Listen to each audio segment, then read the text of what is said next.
Tu veux devenir plus solide, plus équilibré, plus maître de toi-même? Alors écoute attentivement. Cette histoire n'est pas une fiction. C'est un parcours réel. Celui d'un jeune Massaï, qui a compris que la véritable force ne se mesure ni au bruit qu'on fait, ni aux muscles qu'on montre, mais à la rigueur qu'on cultive dans le secret du cœur.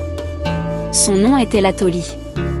Un jeune garçon à la profondeur rare dans le regard, né au sein d'un village Massaï situé au pied des hauteurs d'une Ngorongoro.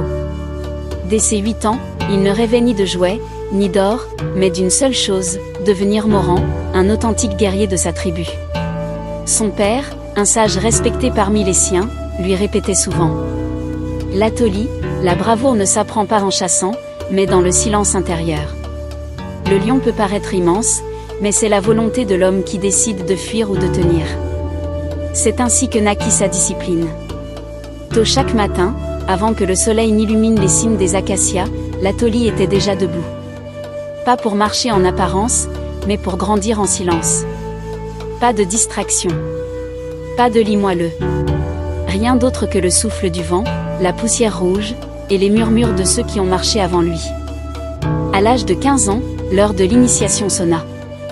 Il dut quitter sa famille et rejoindre d'autres jeunes pour un long moment.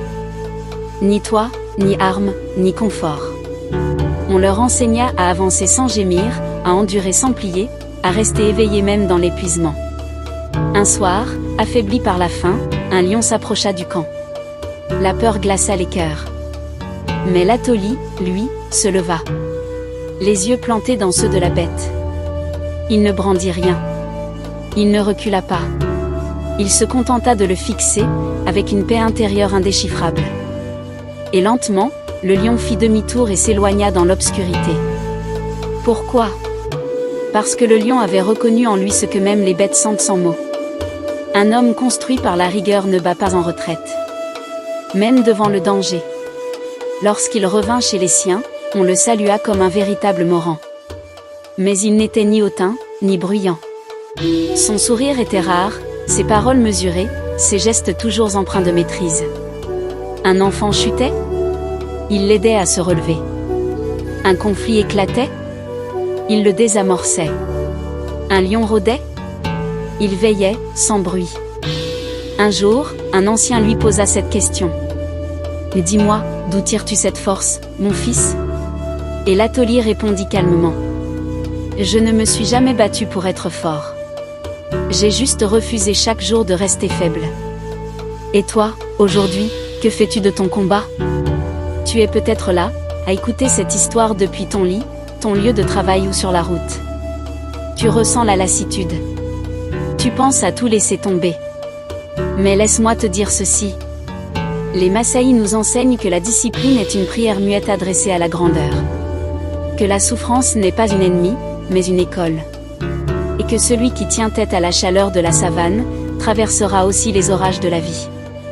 Tu veux construire ta réussite? Commence par te réveiller plus tôt. Réduis les mots. Multiplie les actions. Fais de ta pensée une arme, de ton esprit un abri. Et quand le monde viendra vers toi comme un lion, ne te détourne pas, soutiens son regard. Soit-elle Latoli. Incarne la grandeur d'un Moran. Si cette histoire t'a touché, abonne-toi pour découvrir d'autres perles de sagesse africaine. Ajoute-la à tes favoris, partage-la autour de toi. Et surtout, retiens ceci.